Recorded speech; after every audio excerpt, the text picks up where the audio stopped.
This live presentation was produced in Ashland, Oregon by the Rogue Valley Metaphysical Library and Event Center. RVML relies on the support of our volunteers, members, and donors to organize and present these programs.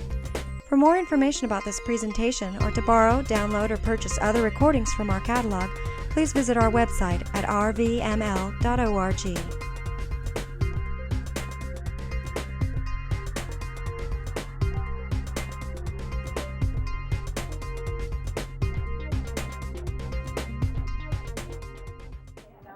Okay, where was I? That's right, sex and death. We were talking about sex and death. That's always a great place to start. The taboo subject I want to broach tonight is magic. That's one of our big taboos. Most people in our society would be very uncomfortable with the raw realities of sex or death suddenly intruding on their comfortable middle-class existence. But I don't know a lot of people who insist that sex doesn't really exist, or that people who die are just faking it. Magic is different. Not only do Americans not want to see it, they don't want to think it exists at all. And when it intrudes on their lives, as of course it often does, a good many of them either shut their eyes and hope that it goes away, or just go quietly nuts. Anthropologists will tell you that in tribal cultures, every taboo has its exception. If it's taboo to eat bananas, then of course there's one festival sometime a year where everyone's supposed to eat bananas, or something like that. In American society, the exception to our taboos is the media. We shy away from actual sex and actual death, so the media is packed to the bursting point with people making love and getting killed. Magic is the same way.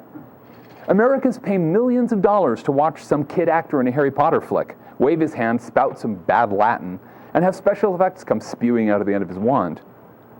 But if you want to bring a conversation on Harry Potter to a screeching halt, try suggesting that, there might be something to that magic stuff in what we fondly call the real world. Our taboo on magic is a strange thing when you look at it. Every human society on Earth has magical traditions. Every human society on Earth, including ours, actually practices magic. It's as much a universal of human culture as, sex or death. Like sex and death, magic is something nearly all societies surround with various customs and restrictions, but again, like sex and death, it's an everyday part of life. In hunter-gatherer societies, hunters use magic to help them find and kill their prey. Gatherers use it to maintain good relations with food plants. In agricultural societies, people use magic to ward off blights and bad weather and encourage the crops to grow. In urban societies outside the modern industrial West, people use magic for 1,000 different reasons, from love to politics to horse racing. And in fact, people in the modern industrial West use magic too. They just don't do it in public. And everyone pretends it's not happening.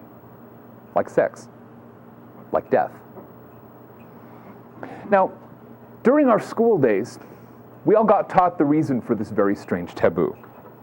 We were taught that about 350 years ago, for the first time in the million-year sweep of human history, a handful of men actually noticed what the world is really like. That small group of men, and they were all men, white men, middle-class white men with college educations and some very specific political and religious opinions. Those men realized that everything everyone else had always thought about the world was completely wrong. That all the great thinkers of the past were perfect idiots. That magic obviously doesn't work and gods clearly aren't real, and the only things that actually exist in the world are little particles of dead matter bumping together in a lot of empty space. Of course, once they saw that, modern industrial society was the inevitable result. That's what we call the scientific revolution. Now, I've taken the usual rhetoric of popular history about that period and pushed it a good deal further than it usually goes, to make a point.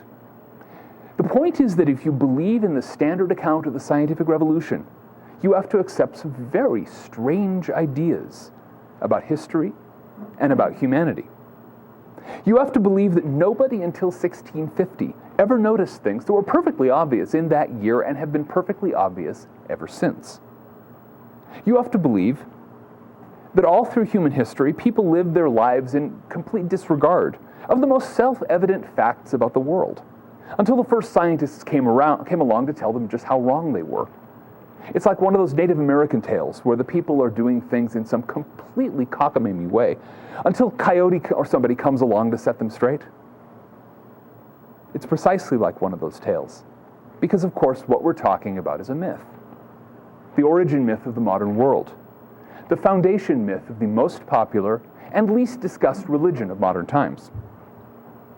But of course we don't have myths any more than we have taboos, right?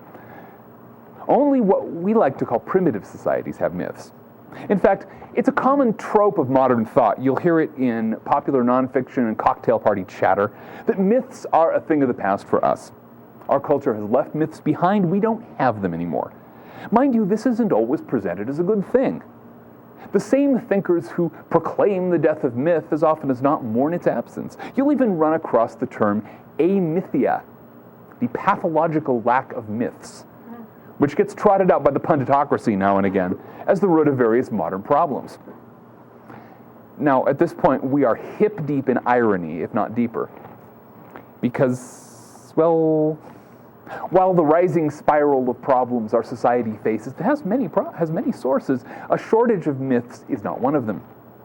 Now, it's true, of course, that most educated people in the modern West no longer believe the central myths of Judaism and Christianity.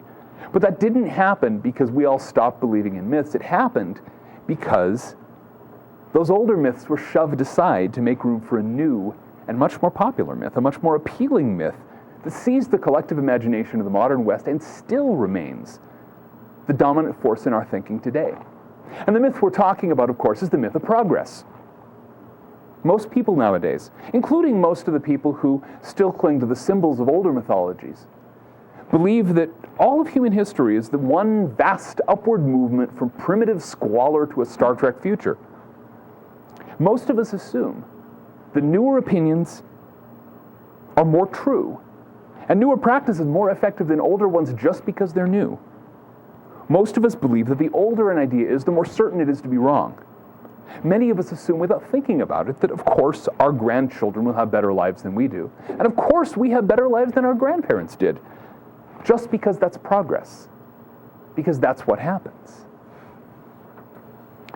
The irony doesn't stop there, because a lot of the people who believe in this intensely mythic narrative insist that it's nothing but plain, sober fact, and claim to be completely free of myth, in fact, suffering heroically or pathetically, depending on the rhetoric of choice, from abandoning the comforts of myth for the cold reality of the world as it actually is.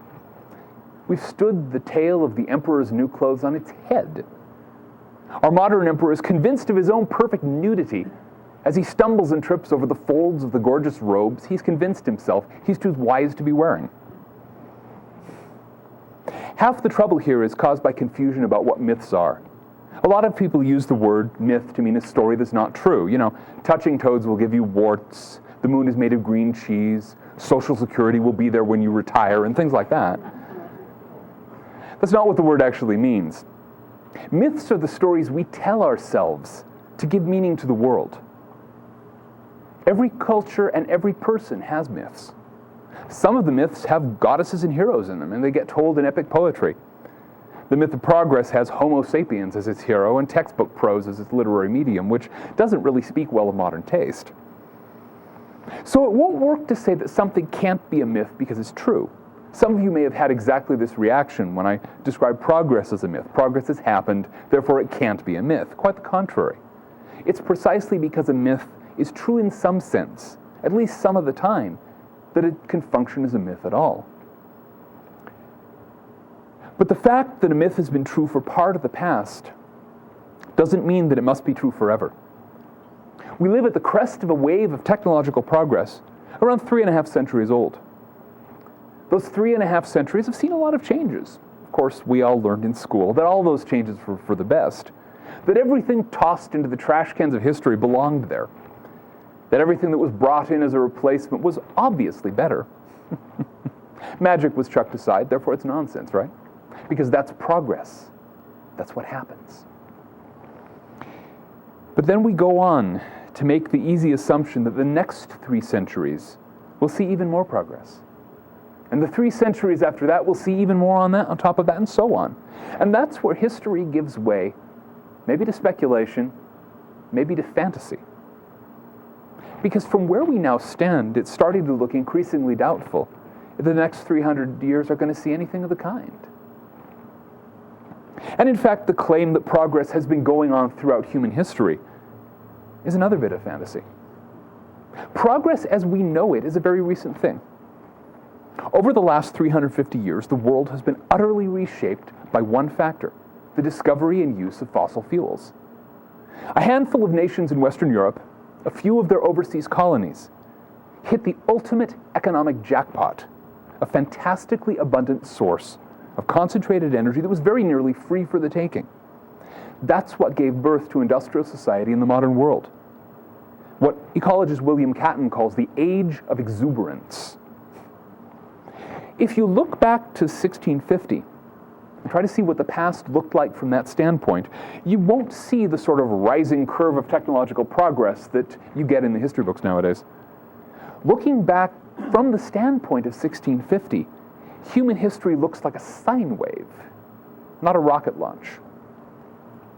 Between the agricultural revolution and the industrial revolution, maybe 10,000 years of history, very little actually changed in terms of everyday human life.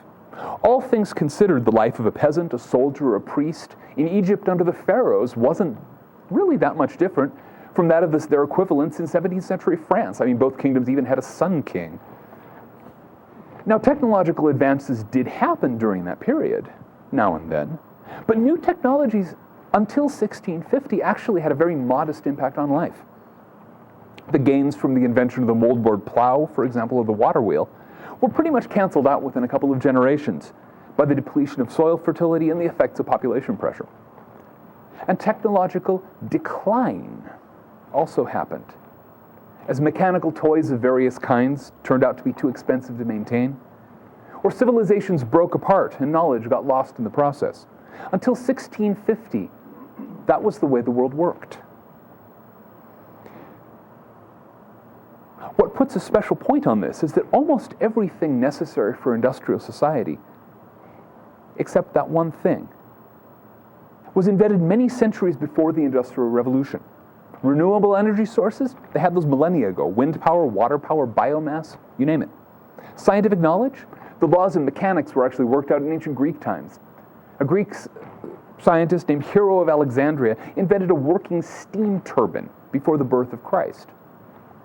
Human ingenuity, well, people in the past were just as ingenious as we are now. The Byzantine Empire in the early Middle Ages even had a petroleum industry. They used it to supply flamethrowers for their navy. You may have heard of Greek fire. That's what it was. The one thing nobody had before the Industrial Revolution was an effective method to turn fossil fuels into commercially useful energy. And that's the one thing that made all the difference. Very few people these days really grasp how much energy is packed into fossil fuels. Take a moment to do a little thought experiment as you're sitting there.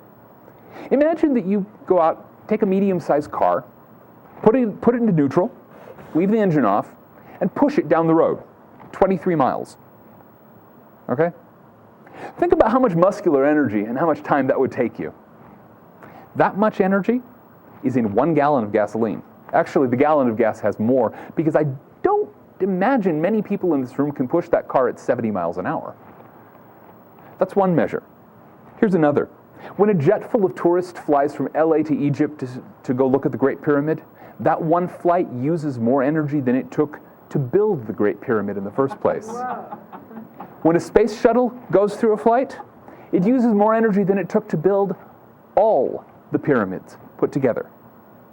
This is the kind of energy we're squandering. This is what we're used to. That kind of energy, locked up in coal, oil, natural gas, is what made the Age of Exuberance possible. It's what makes our lifestyles possible. And of course, that's become one of the main ingredients in the rising spiral of problems I mentioned a bit ago, because coal, oil, and natural gas are finite resources, and we've been using them at an astonishing pace. Oil especially. It's the hydrocarbon lifeblood of modern industrial society. It has more energy per unit weight than any other fossil fuel, and more net energy, a point I'll explain in a bit, than anything else, period. And the world pumps more than 84 million barrels of it out of the ground every single day. This is a problem, because there's only so much of it in the ground. And there are hard geological limits to how fast you can pump it out. Right now, with world oil production around 30 billion barrels a year, we're running flat out at what will probably turn out to be the all-time peak of world oil production. Most of the big oil fields that have been the backbone of production for the last couple of decades are running down. And the new fields that are coming online are not big enough to make up the difference. That's the nasty meaning hidden behind those innocuous little words that you've probably heard a little bit now at this point, peak oil. Now, we could talk about peak oil for hours. We could argue about it for days. And if we were to bring in natural gas and coal, we'd be here for weeks. I'd encourage everyone here to learn as much as possible about the subject and not be satisfied either with the hand-waving of the establishment types who insist that somebody will pull a high-octane rabbit out of a hat sometime soon and get us back to business as usual, or with the Hollywood fantasies of survivalists who never got over the fact that Y2K didn't happen. And they never got to live out their fantasy of blazing away at full auto at rampaging mobs. You laugh. I've met these people. We're facing a long, difficult, extremely challenging transition to a world very few of us will recognize. And peak oil isn't the only factor pushing us in that direction. It's only one of a dozen or so symptoms that industrial society is running against hard planetary limits. We've got a global climate system that's spinning out of control. We've got a world population that's maybe 3 times what the planet will support over the long term. We've got looming shortages of everything from grain to freshwater to fish stocks to topsoil, and a dozen different forms of ecological blowback sawing away at the limb industrial civilization is sitting on. And the list goes on. Back in the early 1970s, a research team sponsored by the Club of Rome coined the term the limits to growth for this awkward little situation. Their book of the same title predicted that once you push economic growth past the point of diminishing returns, the costs of growth rise faster than the benefits, until finally the sheer economic burden of economic expansion overwhelms growth itself and forces the world economy to its knees. That's actually what the limits of growth were about. You won't find that out by reading anything from the media furor that broke over the researchers' heads once they published. They broke the taboo. They spoke the unspeakable. They said progress may not be everything it's cracked up to be. That the God our civilization worships, the God of progress, might not be omnipotent, might not be eternal, might actually turn into his own nemesis and bring about his own Ragnarok. That's also the message of the Hubbert curve, which some of you probably know about. The Hubbert curve is a tool that petroleum geologists use all over the world. It tracks production, predicts production over time for an oil reserve, for any size of oil reserve, a single well, an oil field, a nation, a planet. It's a bell-shaped curve, roughly. Oil flows slowly at first, rises up to peak production, crests, declines, tapers off. The peak arrives when roughly half the oil's gone. When Hubbert first applied the curve to the oil reserves in the continental U.S. back in 1956 and announced to the world that U.S. oil production would peak in 1970, people had a fit. He was denounced as a complete crackpot. Unfortunately, he was also right.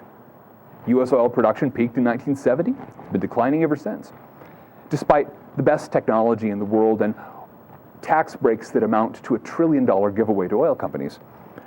We're still producing a lot of oil. In fact, the United States is the #2 oil-producing country in the world, right after Saudi Arabia. The problem is there's less of it every year. To misquote T.S. Eliot, this is the way the oil ends. Not with a bang, but a trickle. The rest of the world, same story. More than half the oil-producing regions on Earth are already past their own Hubbert peaks.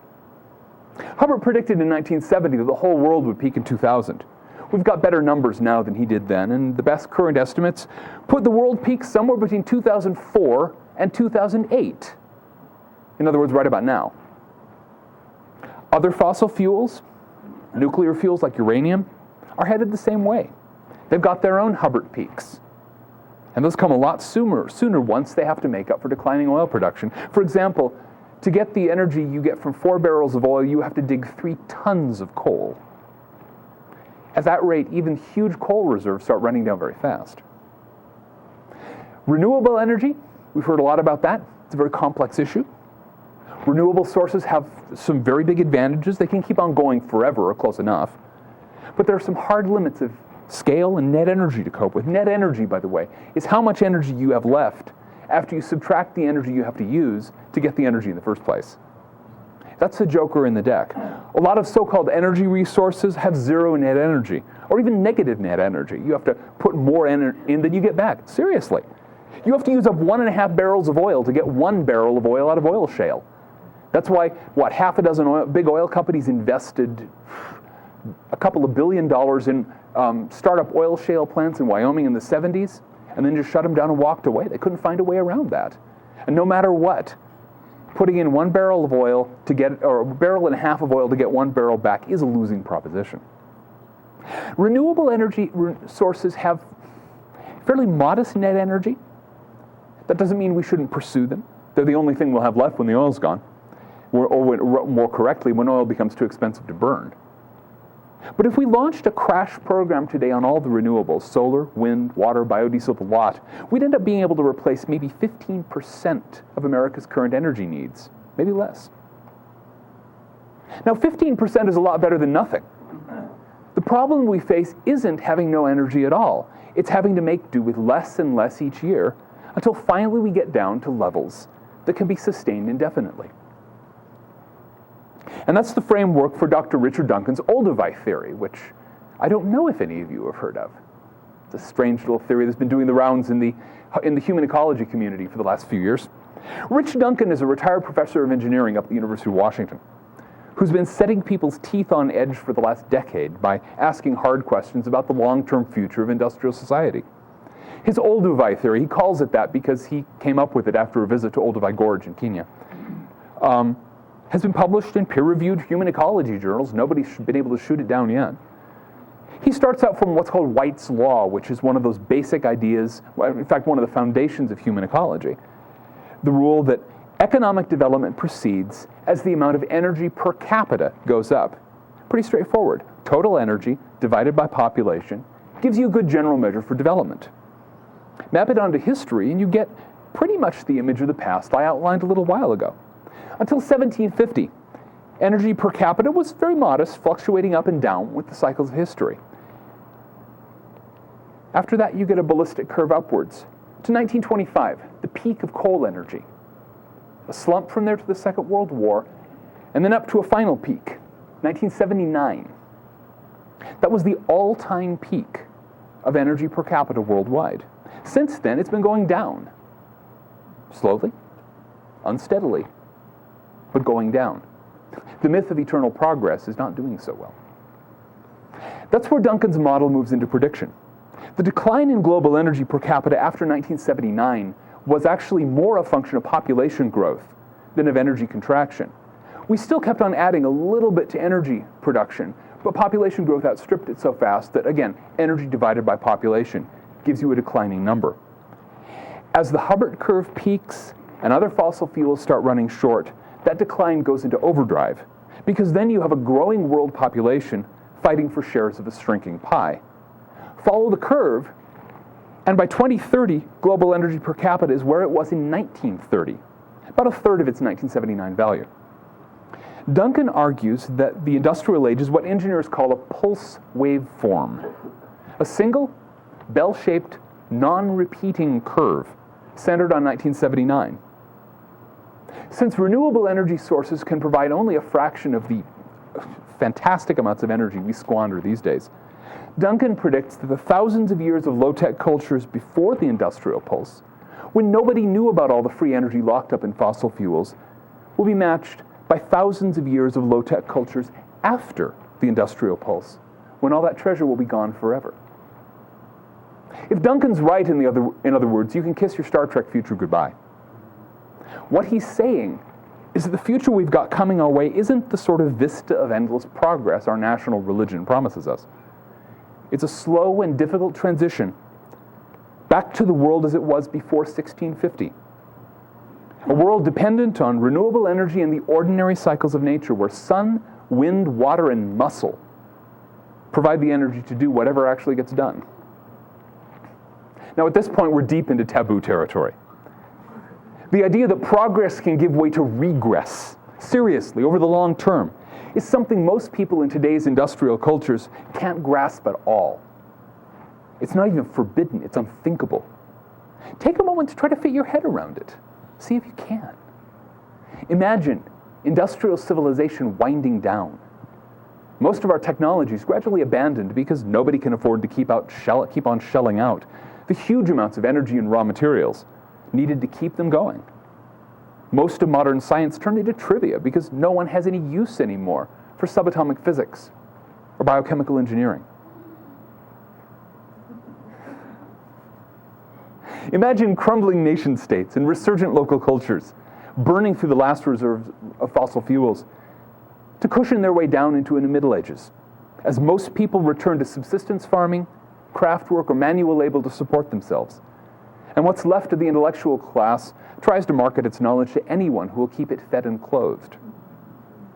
Imagine the footprints on the moon fading into legend. Imagine the stars forever out of reach. What's your reaction to that vision of the future? That it can't possibly happen? That somebody, somewhere, someday will somehow figure out a way to get progress moving again? That there's no way the world could possibly become what it was for 10,000 years before 1650? That's how a lot of people react. That's why I call the belief in progress a religion, our national religion, the dominant faith of the Age of Exuberance. People believe it at a gut level. We don't reason about it. To suggest that to most people nowadays that progress was a temporary condition caused by a 350-year glut of fossil fuels is like suggesting to a medieval peasant that the sun doesn't actually move around the earth. That's the power of myth. Myths are the stories we tell ourselves to make sense of our world. And when myth and reality part company too far, the world becomes meaningless and people go crazy. In case you haven't noticed, there's a lot of craziness out there right now. Duncan's numbers may be part of the reason why. According to White's law, which is again one of the basic principles of human ecology, we haven't been progressing since 1979. We've been regressing. And people have had to avoid noticing that, look away from that broken taboo. I'd like to suggest that craziness is one of the reasons that our politics have become so toxic these days. All the power centers, all the voting blocs that make up our allegedly two-party system are committed to the religion of progress. Every candidate stumps for votes by saying he can create jobs, bring prosperity, get economic growth back on track, and so on. Of course he can't. And if you correct for the real rate of inflation and take out the effect of the last half dozen speculative bubbles, the American economy has been contracting since 1979. Funny coincidence about that date. But that's what everyone wants to hear, that, we can fix it, we can grow, we can progress again. That's what everyone wants to hear. And when people don't see that happening, they start looking for scapegoats. Everyone has a different scapegoat. To the right, it's the left. To the left, it's the right. Or it's the Arabs, or the environmentalists, or the big corporations, or the rascals in power, or the rascals out of power. Fill in the blank.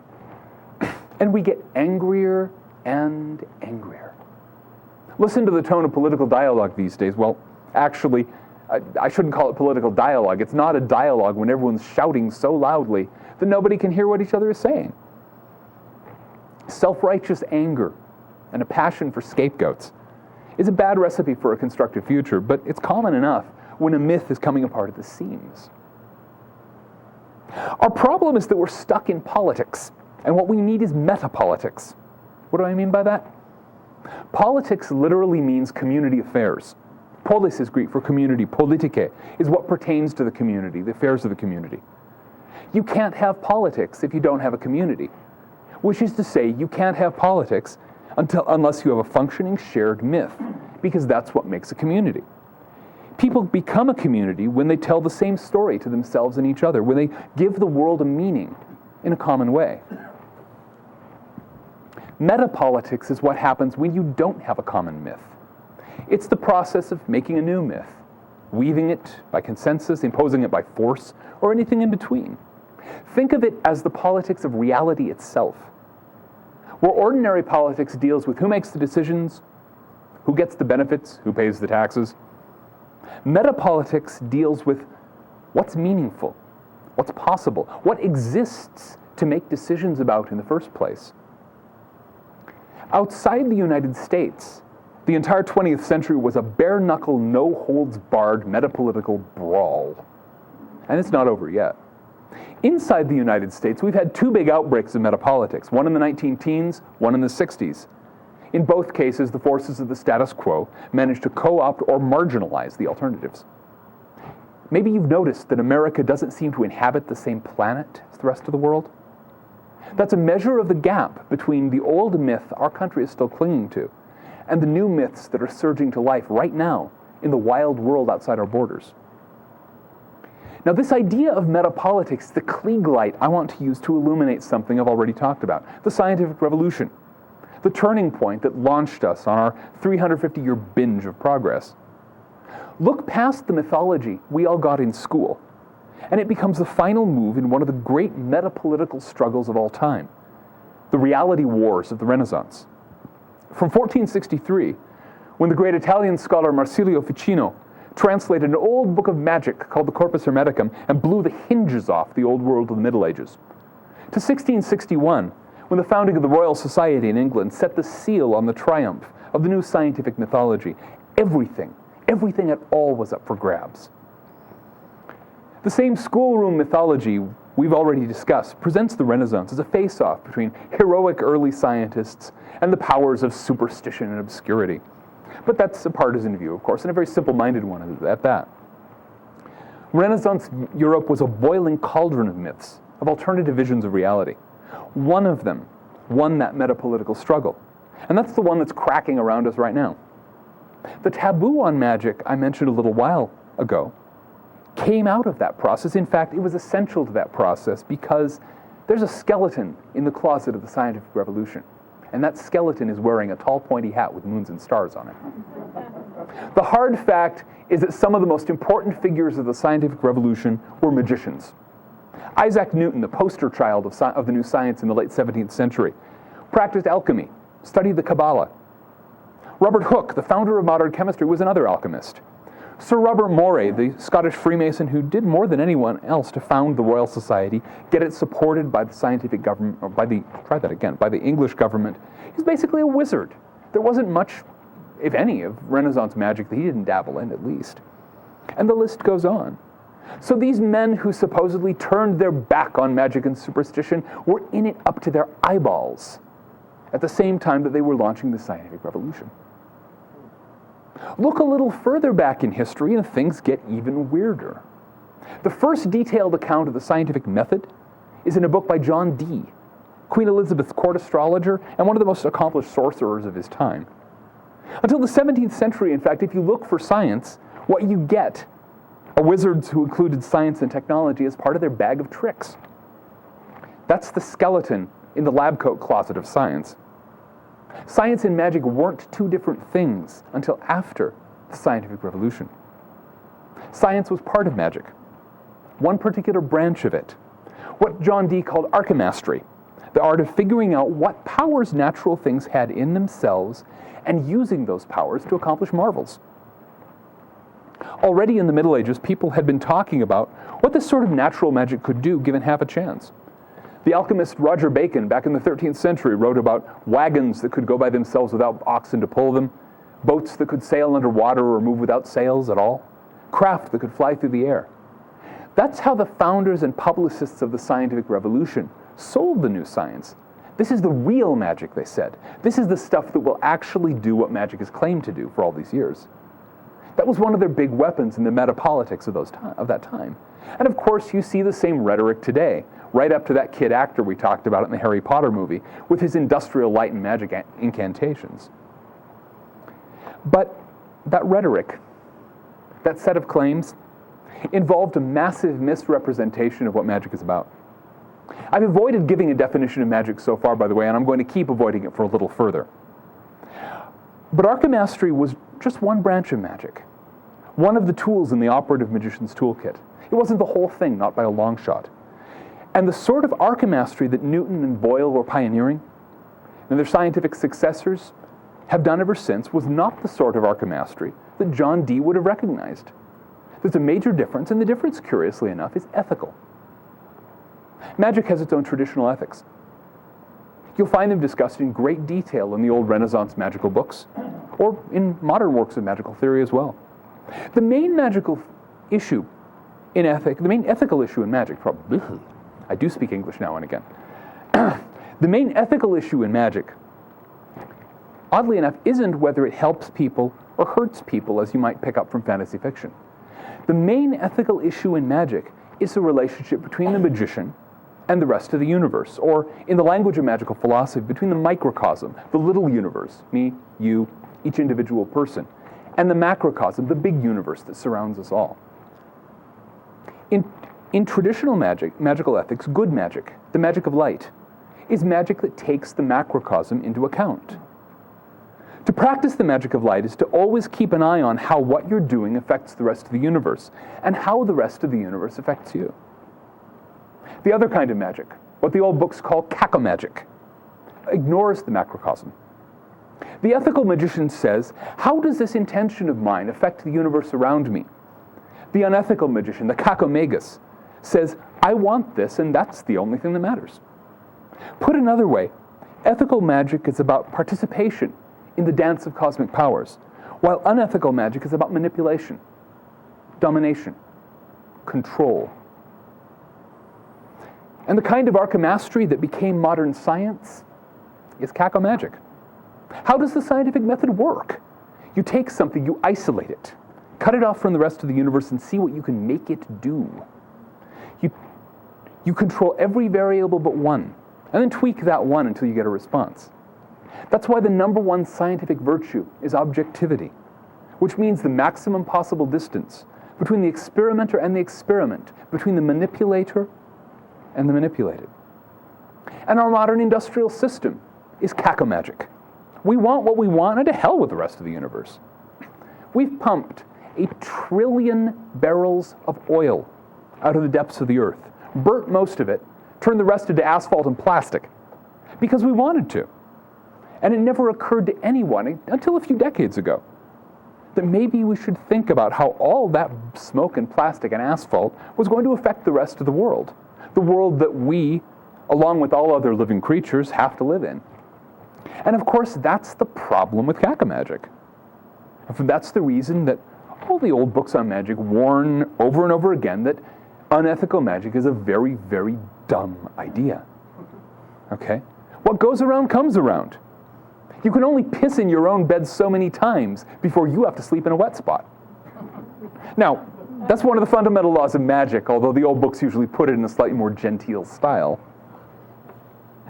Now, there's another detail about kakomagic, and it's one of the few things the fantasy writers actually get right. True magic, the magic of light, empowers everyone and everything it touches, because when you participate in the dance of cosmic energies, the energies flow more freely. The whole world becomes a little more luminous. Kakomagic empowers the kakomagus and nobody else. Actually, in the long run, it doesn't even empower the kakomagus. He becomes a tool in the hands of his own distorted desires and the machinery he builds to fulfill them. But it's the lure of exclusive power, the lure of domination and control, the thought that you can have power yourself by taking it from everyone else. That's what tempts people down that path. That's another echo of kakomagic in modern science and the industrial system. For all the talk about science and technology empowering people, notice that you and I don't actually get any more power out of it. The machines get more power. The people who own them get more power. You and I get to share in a little bit of that power in exchange for giving up something else, usually a lot of something else. Back in the 1960s, there was a group of radical philosophers in France called the Situationists, who paid a lot of attention to issues like this. They argued that the way the system works is that people are lured to giving up their own abilities, their own talents and potential, so they could be convinced to buy back shoddy technological imitations at an inflated price. It's a powerful analysis, and it cuts to the core of what I've been trying to discuss here. Look anywhere in a modern industrial country, you'll see that sort of bait and switch at work. Instead of learning how to bake bread, we're all encouraged to go out and buy bread machines. Instead of learning how to use our memories, hey, Palm Pilots, $99.99, on sale. Instead of using our own imaginations, you just turn on the television. We live in a prosthetic society where the technology that surrounds us doesn't give us anything we don't have already.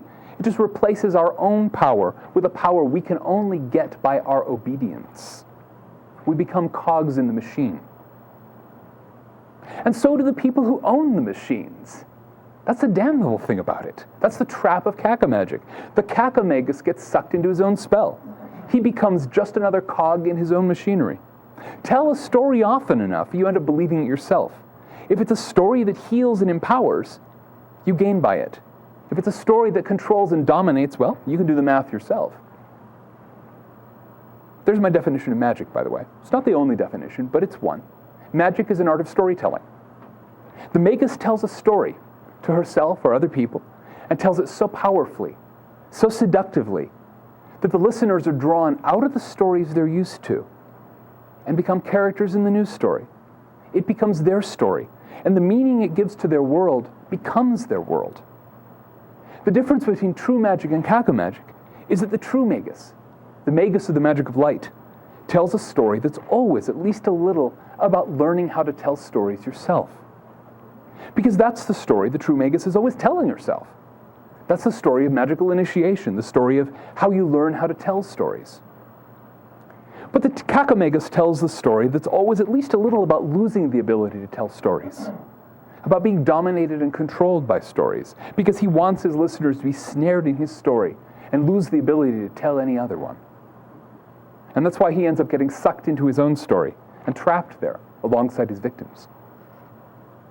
There's a little more to it than that, because the magic of light is also about finding power within the self.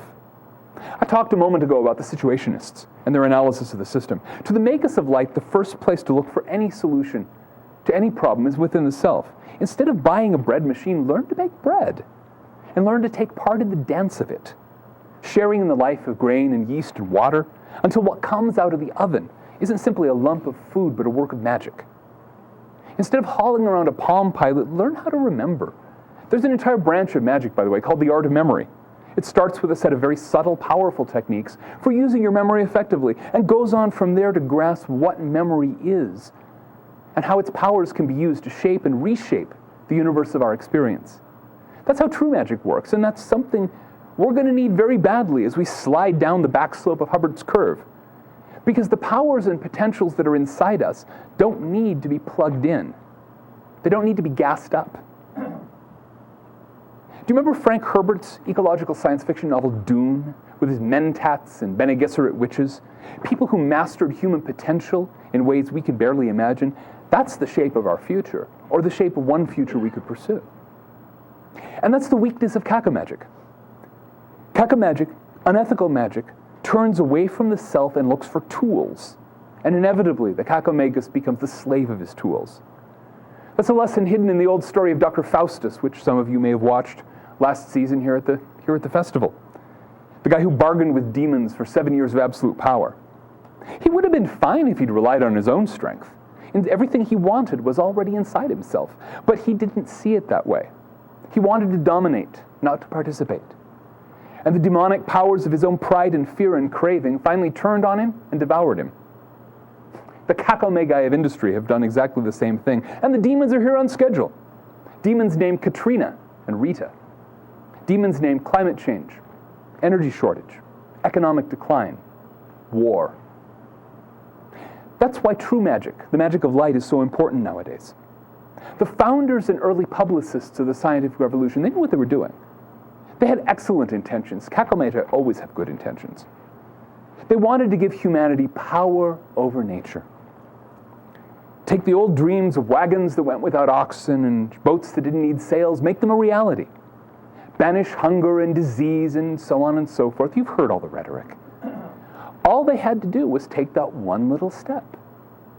Stop worrying about the big picture. I mean, after all, they said, questions about the big picture are for theologians to bicker about, not for us. And get down to the business of making nature obey them. It was a very seductive story, the story of progress, mastery over nature. So seductive that the people who came after them often never realized it was a story, never imagined that things could ever be another way. And the founders of the scientific revolution did their level best to make sure people never imagined the world in a different way, by slamming the door on the old magical traditions that taught people how to tell their own stories, how to join the dance of living powers, and find new meanings for the world. They didn't quite manage it.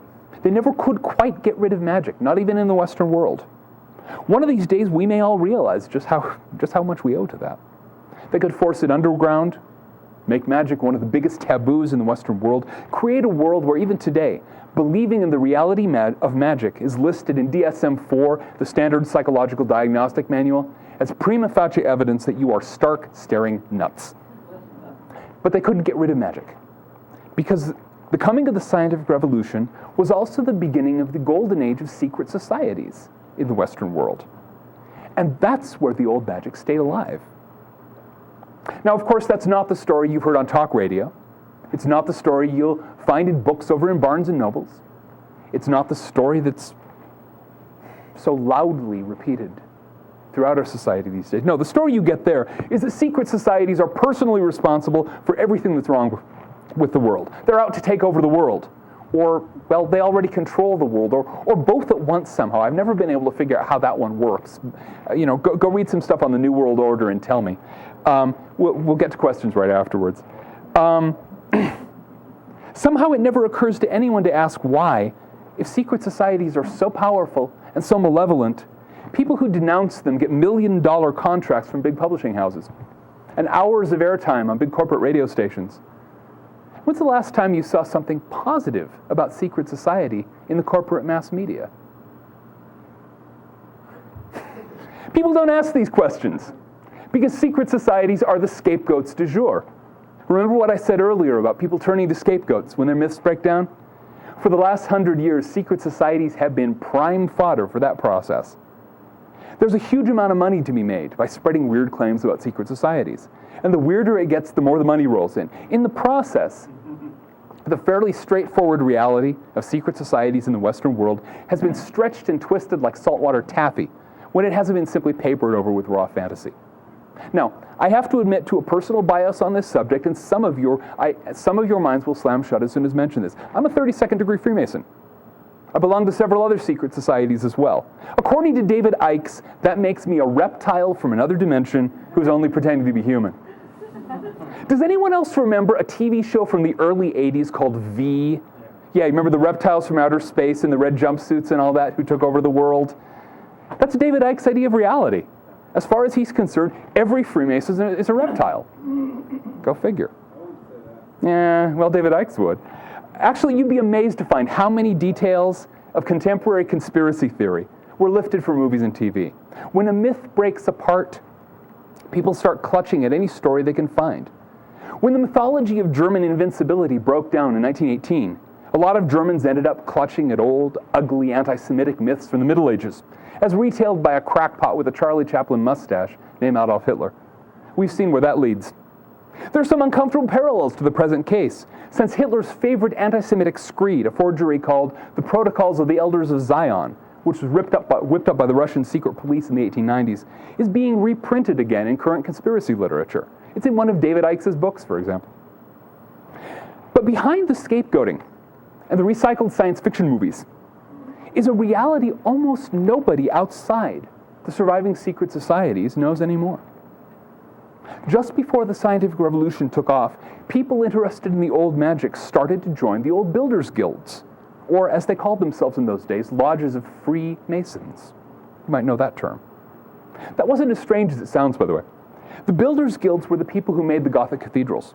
They understood quite a bit about symbolism and sacred geometry. They had to, it was part of their trade. They preserved that when everyone else abandoned it.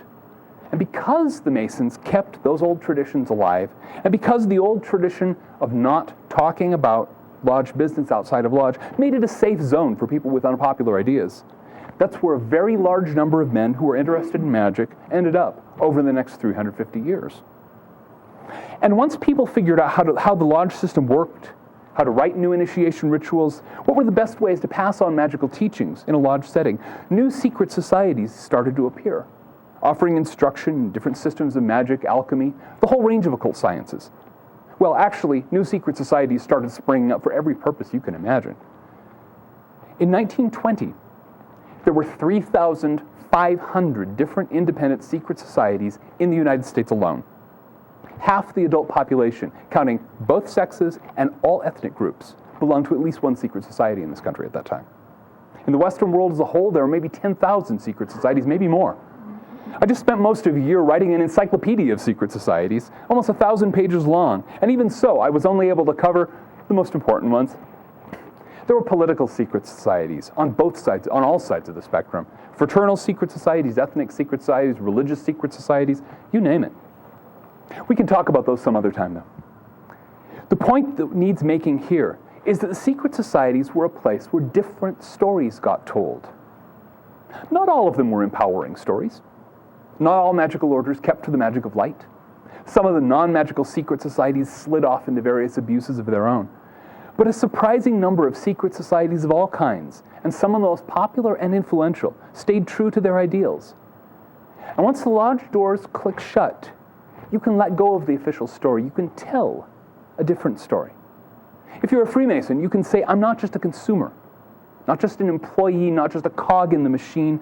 I am a builder, heir to the builders of the great cathedrals, and what I am building is myself. And if you're an initiate of the Golden Dawn or some other magical secret society, you can say, I am becoming a storyteller. And I know there's more than one story in the world. I know that there's more than one story I can tell. And those are stories that the world needs very badly right now. Because the old story, the old mythology of progress is cracking apart around us. Magic is everywhere, like sex, like death. We can either embrace it, embrace our power to tell a new story, to take part in the dance of living powers that weaves creation into being, or we can run away from it and cling to the old myth until it drags us down. Do you need to belong to a secret society in order to learn to tell stories? Or, in less metaphoric language, to learn to work magic? Of course not. Do you need even to study the old magical traditions? No. I've chosen both of those. That's been my path. I've made it central to my own life and made a career writing books and teaching about it. But that's my path. In the language of a very different school of mysticism, it's a path with heart, but it's only my path, and there are many other options. Any path that teaches people to look within themselves for the power to change the world, instead of surrendering their power to the machine, is a path with heart. It's a path through the present crisis to the new world that, like it or not, we're all going to have to live in. And we might as well start building now. Thank you.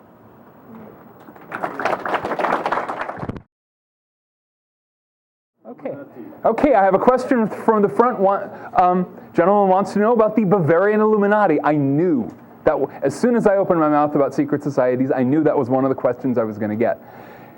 The Illuminati have been, I mean, talk about a media furor, okay? You can go into the library back there and pick up some of the most amazing books you will ever read, claiming to be about the Bavarian Illuminati, which actually don't have a single fact about the Illuminati in them. You actually all know the story of the Illuminati, you just don't know it yet. Back in the 1770s, there was a college prof, guy by the name of Adam Weishaupt, in Ingolstadt University in Bavaria. Bavaria was very Catholic, very conservative at the time. And Weishaupt was a flaming liberal. He was, think, conservative Midwestern college prof who spends his off seasons in Berkeley during the 60s and this kind of stuff. It's that kind of setup. He was deeply into the radical thought that was coming out of France at that time, all these new wild-eyed ideas like democracy. And since Bavaria was not a good place to talk about those things publicly, he organized a little group of his friends. There were 5 members originally, founded in 1776, the Bavarian Illuminati, the illuminated ones, the enlightened ones of Bavaria. The actual name of the organization was the Ancient Illuminated Seers of Bavaria, okay, for whatever that's worth. So, he started this organization, got a bunch of other people, other liberals, other educated guys, people at that university, people at some others, various German, French, a few other. It became very popular for a while. It was kind of the thing to do. And then the government cracked down on it because, here was this secret organization that was talking about all these appalling things like democracy and freedom of religion and public education and things like that. We can't have that. So in 1786, they shut him down. Weishaupt had to bail out to another part of Germany where he settled down and became a professor of philosophy and worked out his career at the University of Gotha. And that's where it would have stayed, except there was the French Revolution. And in the immediate aftermath of the French Revolution, a lot of conservatives had a very good reason not to want to admit that the French had any possible desire to overthrow the most corrupt and least effective government in Europe. It had to be someone else's fault. It had to be the Illuminati. And so you get Augustin de Barruel, you get John Robison coming up with these wild claims about how the Illuminati had secretly stage managed the French Revolution. And it had its 9 days furor. Fundamentalist ministers here in the United States tried to use it what happened was that when the U.S. Constitution was put into effect, the Congregationalist ministers up in Massachusetts lost a lot of their political power because all of a sudden there was separation of church and state. They didn't like that. They launched an Illuminati thing. Oh my God, the Illuminati, they're out to pry us, pry our death grip loose from the state of Massachusetts. It didn't go very far. Nothing much was heard about them then until the 1920s, right after the Russian Revolution, when, again, an enormous number of conservatives found good reason to go scapegoat hunting. Nesta Webster was a British noblewoman. Lady Queensborough was another. Half a dozen of these people who basically turned the Bavarian Illuminati into this plot from the beginning of time, focused on them personally, out to get them, and published books on this subject. Those ended up coming into the hands of a gentleman named Robert Welch, the founder of the John Birch Society. Welch had started an anti-communist organization in the 1950s and found that his very straightforward suggestions for dealing with the communists, like rounding up every disloyal American into a concentration camp, was not supported by even the right wing. What did this mean? Obviously, they were communists too. In fact, they're all it's not just the communists. Then he found Augustin de Barruel, Nesta Webster, John Robison, all the old Illuminati things, and all of a sudden the John Birch Society was going gaga, finding Illuminati under every rock and bush. They're still at it. Now, from there, it's just sort of permeated outwards. You'll find a book in the library there which claims that the Illuminati were founded in 350,000 BC. Human beings didn't exist yet in 350,000 BC. I mean, Homo erectus must have founded this ultimate secret society at the dawn of time or something. I don't know, maybe it was the gorillas. And you get David Icke's reptile people and all this kind of stuff. So that's kind of an answer to your question. I've read some of the original documents of the Illuminati. Well, if Illuminati doesn't exist, who's in charge of Freemasonry? Nobody's in charge of Freemasonry. That's the funny thing. I'll answer that one, then I will go to someone else. But one of the things people don't get about the Masons is that every American state is an independent body in Masonry. The Grand Lodge of the Grand Master of the Grand Lodge of Oregon, who's elected once a year by the Oregon Masons, isn't answerable to anybody. He makes his own rules, except when Grand Lodge yanks his chain. At the same time, you've probably heard of the Scottish Rite. Okay, that's another branch of Masonry. A regular Mason can also belong to the Scottish Rite. That's a completely separate organization. The Scottish Rite can't tell anybody in Blue Lodge what to do and vice versa. It's basically anarchy. That's what you get when you have an organization that's been around for 350, 400 years and through a lot of weird politics and a lot of branching. People love to think that the Freemasons run the world, that they're this vast, organized hierarchy, with a centralized control emanating out of Charleston, South Carolina, or somewhere. And these are all people who have never been in the slightly organized chaos of a Masonic meeting, or tried to deal with the sheer disarray of an organization. Do you know, for example, who the last Masonic president of the United States was? Gerald Ford. Ooh, we're so powerful. Before that, it's Harry Truman. Okay, I'll take a question.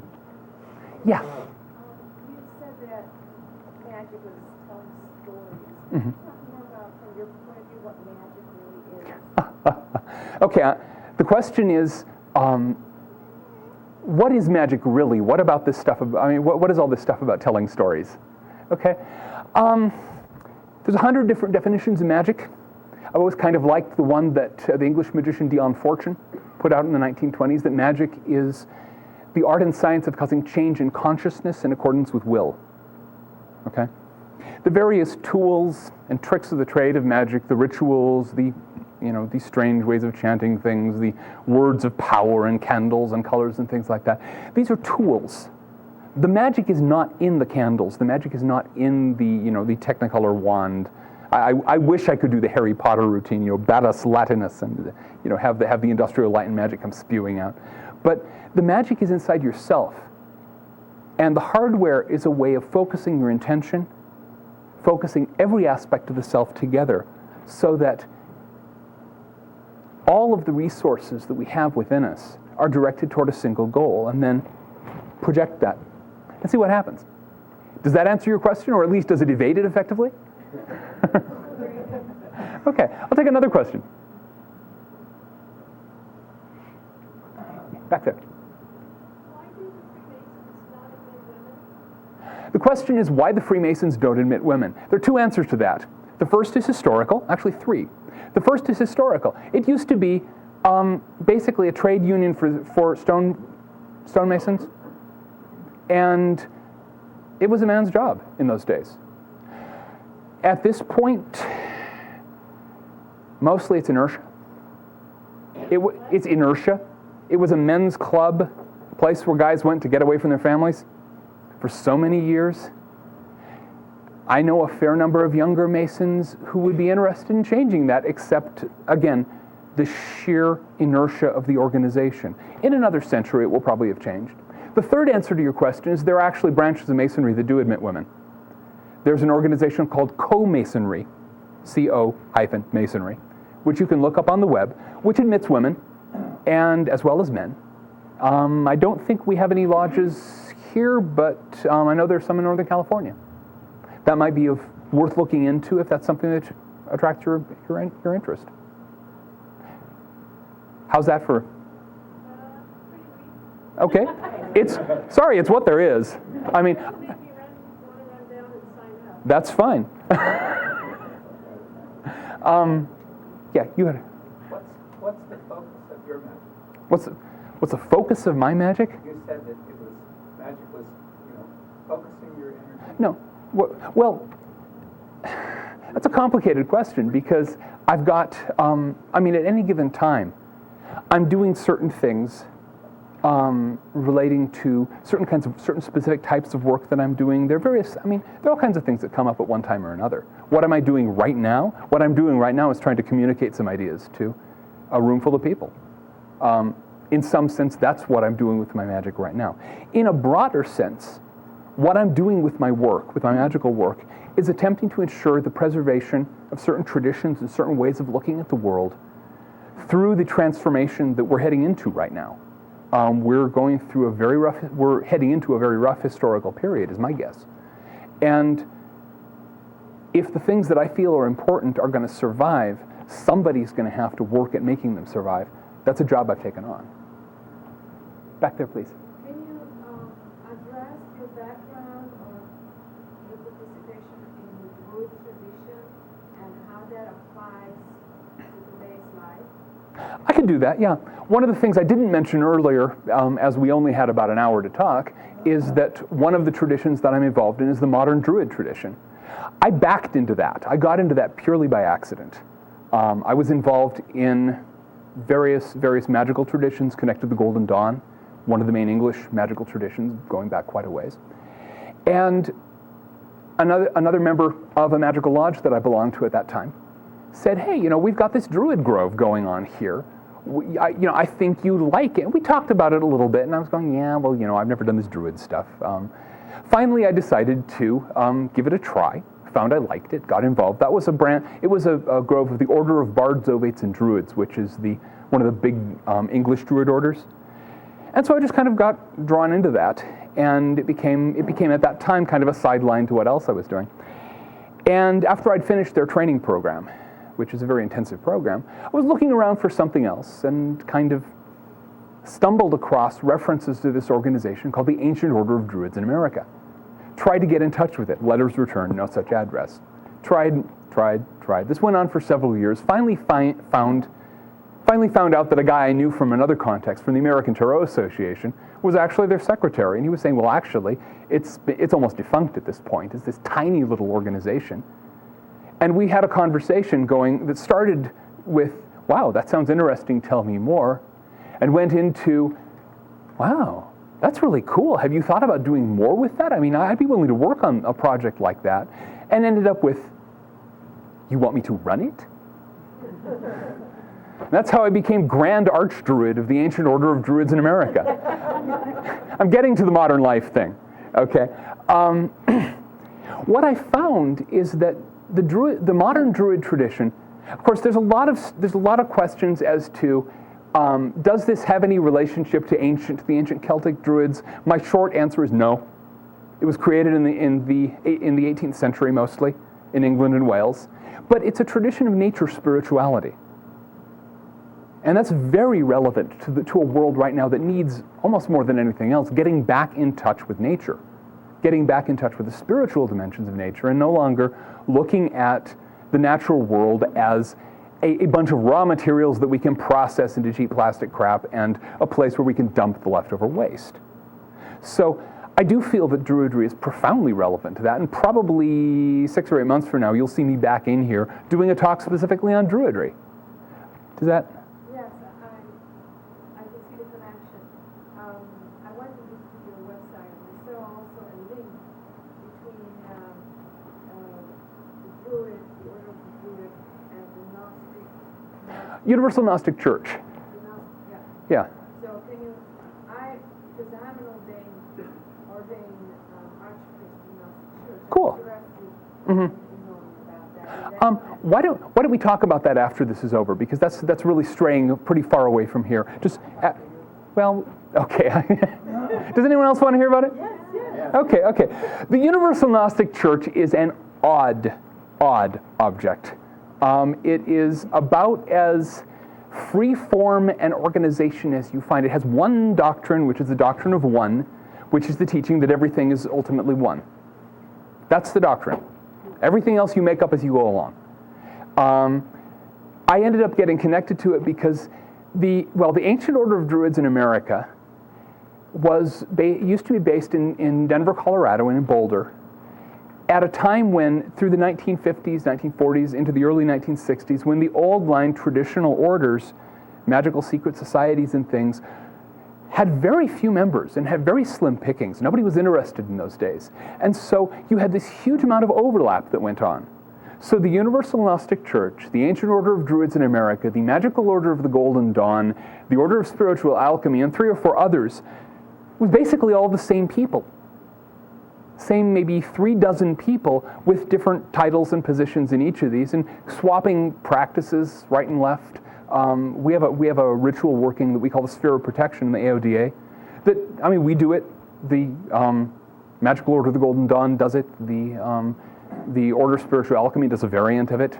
There's an Essene group connected to the thing that doesn't their own version of it. It's all this kind of swapping back and forth. So after I became the Grand Archdruid of the AODA, I ended up being offered a position in the Universal Gnostic Church, and I now have the right to have a funny title and wear a very silly-looking hat in that context as well.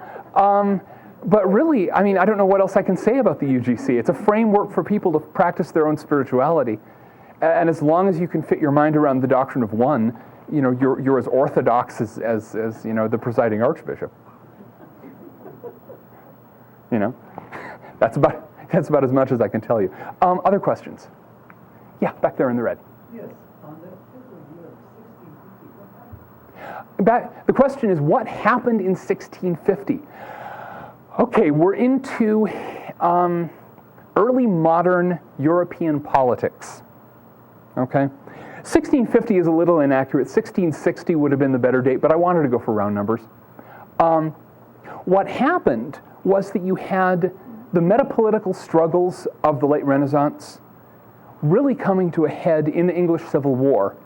You had a sort of three-way poker game going on with the aristocracy that was sort of supporting the old medieval Christian vision of the world. You had the rising mercantile class, what's now the capitalist class, who were supporting the new scientific worldview. And you had a weird assortment of people who were supporting various other views, including the magical worldview and this sort of magical and alchemical thing. In the period of the English Civil War, after the king had his head cut off, but before Cromwell clamped down and established a dictatorship. I'm probably missing most of you. I doubt they cover this much in history class. But at any rate, there was a civil war. The rebels won. They cut the king's head off. There was a period of chaos, and the general of the winning side became the dictator and ran things until he dropped dead in 1660. Okay, that's the pocket version. During that period of chaos, you had this upsurge of screaming radicals, the levelers, the diggers, the Fifth Monarchy men, people who believed in things like universal voting rights for men and women, appalling, and like abolishing property rights and just horrible things like this. They were into that, and many of them were doing it based on magical traditions. Gerard Winstanley, who was the chief theoretician of the Diggers, one of the main radical groups of the time, drew most of his theoretical work out of alchemical literature. He was an alchemist, and he was talking about how human labor is what transforms raw materials into finished product using all this kind of stuff. So what happened was that after that, and after Cromwell, around in the late 1650s, leading up to 1660, people in the aristocracy and people in the merchant class were looking at each other and going, if we don't work out a compromise, these crazies are going to be at our throats soon. So they worked out a compromise. And the compromise was the compromise that we call Newtonian Science. You basically put a wall across the world. Below it is matter. Everything material. It has nothing to do with religion, nothing to do with spirituality. It's just matter. Above the wall is theology. That belongs to the church. Never the twain shall... bad joke. Never the twain shall meet. Until Darwin, launched his theory of evolution, and the winners started fighting among themselves. But by that time, the magicians had all been shoved into the closet or into secret societies. So, it's a long, complex, bitter story. And it would take, I think, more than an hour. I'll get you in just a moment. More than an hour to do the thing up in detail. I hope to write a book on the subject one of these days. Now, you raising. You seem to have experience with what you're talking about, and you said that you're 32nd degree Freemason. That's correct. And so I'm just curious to know how you would describe your existence in the world today. How I would describe my existence? I'm not sure. I'm You refer to it as a reptile, on a personal or on a human experience. Okay. The question is how I would describe my experience in the world today. Am I a reptile having a human experience? David Icke certainly thinks so. What about that? It's crap. The guy's been watching too many 1980s science fiction flicks. I have read the guy's books. I honestly tried to give him the benefit of the doubt, but his historical information is mostly garbage. And Your experience, though. what is my experience? I'm an ordinary Joe who happened to get into some very unordinary things. This is what happens when at age 10 you decide your lifetime role model is going to be Gandalf. But Gandalf, long beard, pointed hat.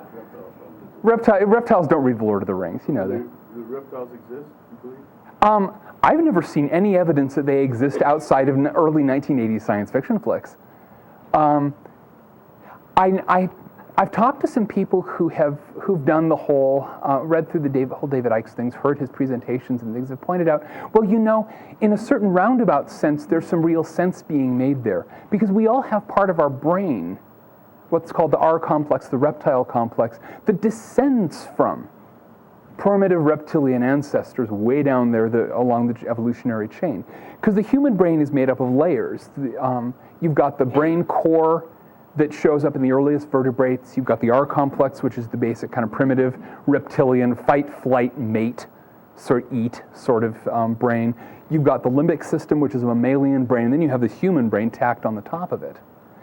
And this friend of mine argues that the truth amid all of this mythologizing is that, we do all have this reptile quality within us. We have this brain, this aspect of our brains that thinks like a reptile, and that some aspects of our society tends to amplify that, especially in people in positions of power. But as far as extra-dimensional aliens controlling the world, again, I saw that science fiction movie years ago, and V. Red jumpsuits, aliens in human masks. I'm sorry, it didn't make much sense then either. Back there. First, a comment and a question. The comment is, by the way, in the Lord of the Rings, the bad guy is named Sauron. Sar meaning red river. Oh, I know. So anyway, don't go very wrong with that. The other question is, you're a 32nd degree Mason. Mm-hmm. Isn't 33 the highest, or is there another level behind that? It's okay. And actually, Yeah. that's only part of the. Okay, go ahead. So Do you want me to answer that one, or go? Or, you can let me go ahead. do the whole thing. You can answer it all. So first of all, how close are you to being finished? Mm-hmm. And do you intend to go all the way, or where are you at in that progress? Because I understand it's like you go to 33, but then after that, it's going to be secret. Okay, the question is, first of all, how many levels are there in the Masonic hierarchy? A phrase that most Masons can't hear without cracking up. And do I plan on ascending up into the stratospheric levels of the Masonic hierarchy? Okay, the highest degree in Freemasonry is the 3rd degree. Everybody agrees with that. Originally, Masonry was just 3 degrees: entered apprentice, fellow craft, master mason, the 3 grades of the old stonemasons guilds. Okay. You had apprentices, you had journeymen, you had masters, as with every other guild in the Middle Ages. Starting in France in the 1740s, people started adding additional degrees. And a bunch of those got piled together in what's now called the Scottish Rite. That has degrees 4 through 33. Okay. Or, well, technically speaking, 4 through 32. 33rd is an honorary degree. It's given to people who like show up a lot and help out, help out a lot around the hall, do charitable projects for the thing, and so on. I suppose I could go join the Rite of Memphis in Mizraim, which is 99 degrees. It's a tiny body. There's probably 500 members in this country. There are always claims, there have always been claims in the anti-Masonic press that there's this secret hierarchy behind. Okay, and how the heck can you argue with that? People can always say either, well, you're not high enough, you don't know, or you're just keeping it secret because you've pledged yourself to secrecy. It's one of those unanswerable questions. Unfortunately, it's an unanswerable question that has been used for scapegoating purposes with Masons and others. Because how can we possibly prove that the situation is what we all know, what everyone in the craft knows that it is, what we've all experienced, which is that it's not even a hierarchy. Do you know what it took for me to get 32nd degree? 1 weekend sitting through rituals. When you join the Scottish Rite, you end up 32nd degree by the time, within like a weekend. So if you think that 32nd and 33rd degree, well, usually that involves like taking some of the offices and like mopping the floors a lot. I mean, it is much less glamorous than it looks. We've got great funny hats, I admit. And I know perfectly well that I can say this until I'm blue in the face. And those of you who don't want to believe it, I'm going to. Because the mythology of the Masons, the mythology that's mostly been invented by anti-Masons, by the anti-Masonic movement in this country and abroad, is so deeply entrenched. It's like a Jew in the 1930s, if I may be really blunt, trying to insist in Germany that no, they don't actually run the world. How are you going to prove it? That comparison actually has been made, and not just by Masons. There's a very good book by Jasper Ridley, History of the Freemasons, that published a couple of years ago. And in his last chapter, he's not a Mason. He's never been involved. He runs through the whole thing, runs through the whole anti-Masonic thing, points out these screaming flaws and holes in the thing, and says, you know, this same kind of talk was being directed at Jews up until the Third Reich. Do we have to see 6 million Freemasons rounded up and gassed before we stop saying the same things about them? I'm sorry, I apologize if you feel dumped on, but it's kind of a sore spot to many of us. You know, that we are judged and found guilty on the basis of innuendo and hearsay. But who do they devote themselves to? Is there Jesus? It depends on the Mason. Depends on the Mason. Whatever holy book you revere is the holy book that goes on the altar when you're initiated. What about the rituals? What are those about? The rituals they're based on the old stonemasons' initiation rituals, okay? It's simply an introduction to the symbols, and the various recognition signs and so on. That's not one of them, by the way. That's the joke that I make, we have our secret signs and all this kind of stuff. We do. These are the old, this is cutting edge, top of the line security devices from 1700. Okay, passwords, secret handshakes. Okay, we've still got them because nothing ever goes away in Freemasonry. But, yeah. I'd like to hear your impression about the reptilians as opposed to the removal of the mark of the beast in the Bible. And would it be, could they be one of the things that they might Well, just picked up somewhere along the line?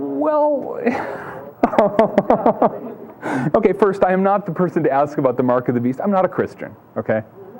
And I don't know, I've read the book of Revelations. I don't claim to know it really well.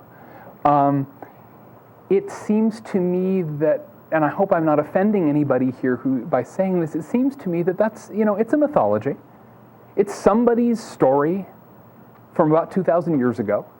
And one of the funny things is that people have been trying to apply it for the last 2,000 years, hunting for antichrists everywhere. You remember when Saddam Hussein was the antichrist? What can I say? I personally think it's horseradish. So that may not be a very good answer, but it's the best one I've got.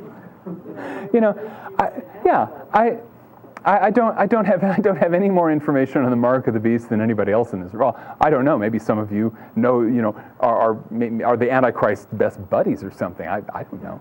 But at any rate, other questions. Go ahead. Will you perform some type of ritual for us? Magic isn't a performing art. Or rather, it is a performing art for an audience of one. Okay? Back in that room, you will find instructional handbooks for doing magical ritual. I would strongly advise you, if you're interested in doing that, pick one up, find it. There's a book I have in there called Inside a Magical Lodge. I say I because I wrote it. Inside a Magical Lodge, it covers the details of what goes on in occult and other kinds of lodges. Okay? I highly recommend, don't all stampede at once, but I highly recommend, if you have questions about lodges, pick it up and read it. I don't do magic in a performance setting because it's not a performance art. It's a participatory art. Remember what I was saying earlier about participation? The people who take part in magic all take part. There are no sidelines, there is no audience. So, does that not answer your question? It just tells me that you won't. That's true. I've tried to explain to you why. Maybe, okay? Serious business. No, it's just, it's like will I make love to my wife right here in front of you? No, I won't. Okay? There are things that are relevant for an audience setting. There are things that aren't. Other questions? Go ahead. I found it a little disturbing that some of the references to technology were like,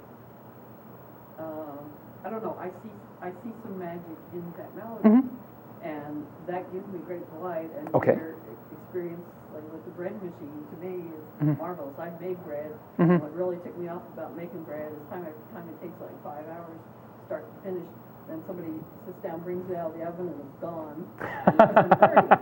So we use Okay. a bread machine where you put the stuff in and voila, Okay. the little magic of the machine, and then you bring it out, and it's still eaten in, say, Okay, 30 well, minutes. basically your mileage may vary. I have kind of a Luddite vision of technology. I don't own a car. I don't own a microwave. I get by. I have to own a computer because that's my livelihood. You know, I write books. I don't like them. I use them. Technology isn't something I find useful, and I also find, for philosophical and magical reasons, some real good reasons to set it aside as often as possible and come into contact with the world in a way that isn't mediated by this barrier of technology.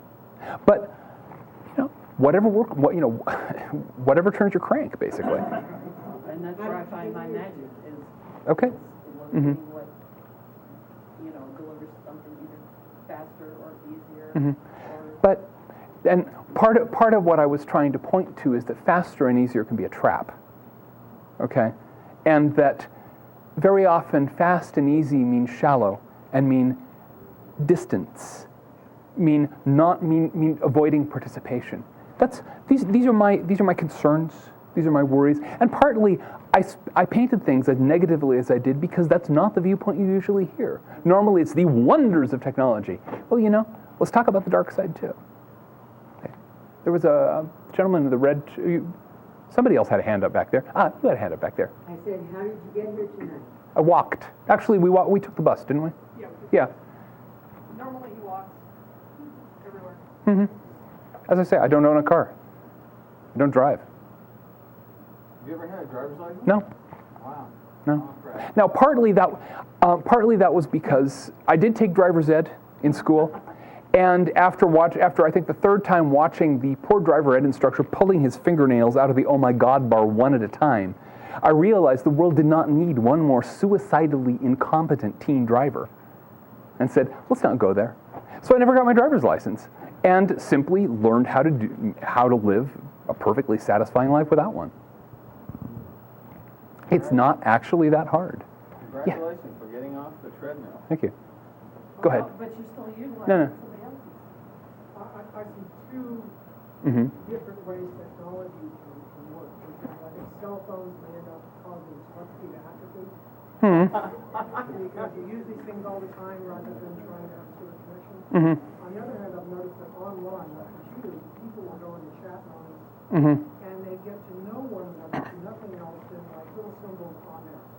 And I've done some experiments like in mutual dreaming with people I've never met. They work really well. So that people seem to use these paranormal capacities to connect when the technology only gives them the barest little edge to connect. So if I look at the two, I see one possibly moving away, the other towards actually helping to develop. Well, one of the things that I think is most impressive of the question is, or the comment is the discussion that some technologies move people away from their inner capacities. Some can actually help them achieve them. There's in some of the talk about this sort of thing. There's a distinction between a tool and a prosthetic. Okay, a tool helps you do something you couldn't otherwise do. A prosthetic replaces a capacity you've already got, and it's just easier to use the prosthetic. Okay. Technology, a prosthetic is like a fake leg. Okay, if you chop off your leg, if your leg if you lose a leg in an accident, you probably need a false leg. If you've got both your legs and they're in working order, you really don't need to get a set of mechanical legs. And yet our society has been very, very quick to push artificial legs on all of us. In effect, I'm using a metaphor. Technology includes tools. It includes prosthetics. Our particular society has done a lot of prosthetic things, but there are tools within technology. There are things that actually expand human capacities. So, again, I only had about an hour to talk. What do you eat for food? What do I eat? Yeah. All kinds of stuff. Why? What do you recommend? Whatever makes your body feel healthy. That's the Druid diet, by the way. Magic building? It wasn't a building. It was the stone circle at Avebury in England. Amazing, marvelous place. Besides that, Hard to say. Other questions? I thought that you're talking about protection, spiritual. The question is about, I mentioned the sphere of protection, which is a ceremony we practice in the AODA and some of the other magical secret societies I'm involved in. Yeah, it's a ritual for spiritual protection and cleansing. Most magical traditions have one. Some have lots. Some people here probably know about the lesser ritual of the pentagram. So what are the threats? It's not a matter of threats. It's a matter of energies. If you simply need to clear a space, and before any magical working, the first thing you do is clear the space. But you did mention demons and things. I mentioned demons, and if you'll notice, I used it in a very metaphorical way. I don't believe that Hurricane Katrina actually has horns and a tail, for example. Again, magic is an art of storytelling, and not all the things that it tells stories about, not all the things it uses in telling stories should be taken literally. Okay, when a magician talks about demonic forces, please do not think of that lousy movie, The Exorcist. Funny things happen. There are some weird angles to human psychology, and to transhuman psychology, but the media is not a good place to get your ideas from. Next question. Any more questions? How many of the 3,500 societies here? How many do the Freemasons Penetrate? yeah, I'm sure there's something. Well, actually, there were 3,500 in 1920. At this point, there are maybe 300-400 left. Most of the secret societies from the Golden Age are gone now. There tends to be a lot of overlapping membership even today. There are people who belong to the Masons and the Elks, who belong to the Grange and the Oddfellows, who belong to the Hermetic Order of the Golden Dawn and the Ordo Templi Orientis, what have you. There's these people who are interested in secret societies are interested in secret societies. But which one's penetrating which?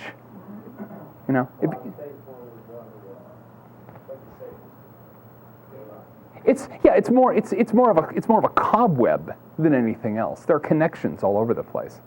But among the very small minority of people nowadays who are interested in these things, a lot of us know each other. Not all. I mean, there are organizations here in Ashland with which I have no contact at all. I have no idea what they're up to, but that's fine. Yeah. Yes. On your life's work. Uh-huh. How do you see that connect this dwindling number of members? I wish I had an answer to that. The fact that there's a dwindling number means that I've taken on a real challenge. As I suppose David Icke would say, there's a real shortage of us reptiles these days.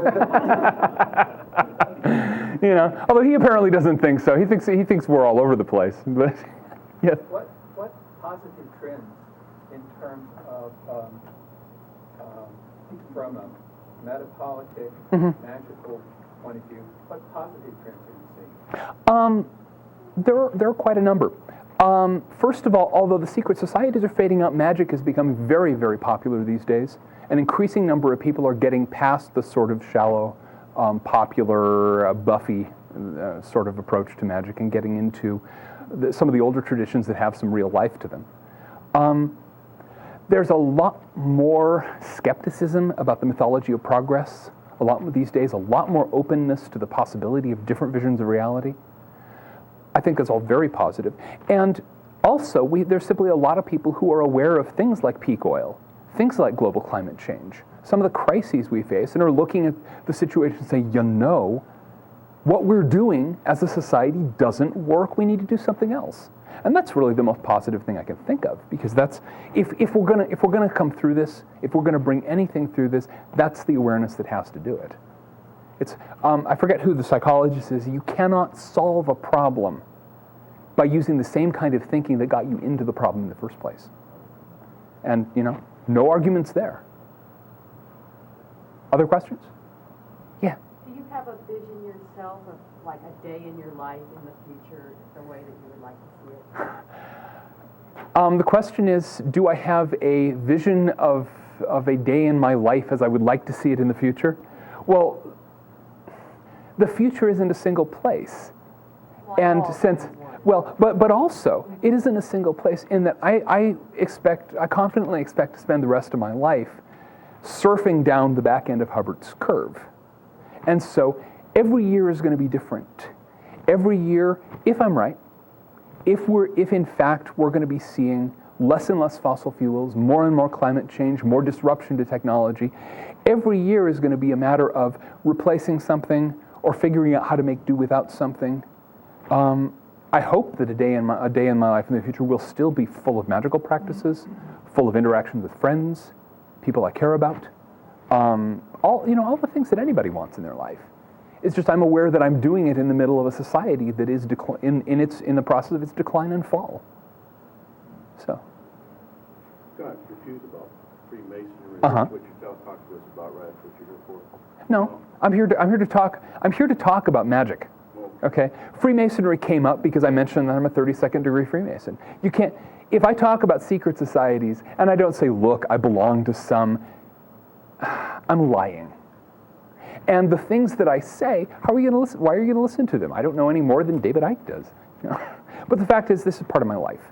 This is something that I've lived with for a number of years now, that I know a fair amount about from personal experience. Anything else? I think we're just about closing up on the end of time.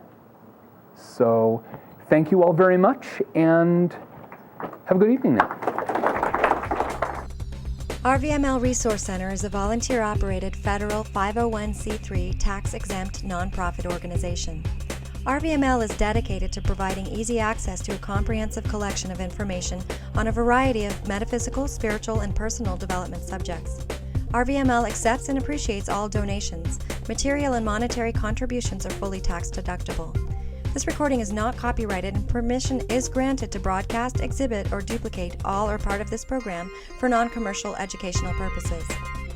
This live presentation was organized and presented by the Rogue Valley Metaphysical Library and Event Center. For more information, please visit rvml.org.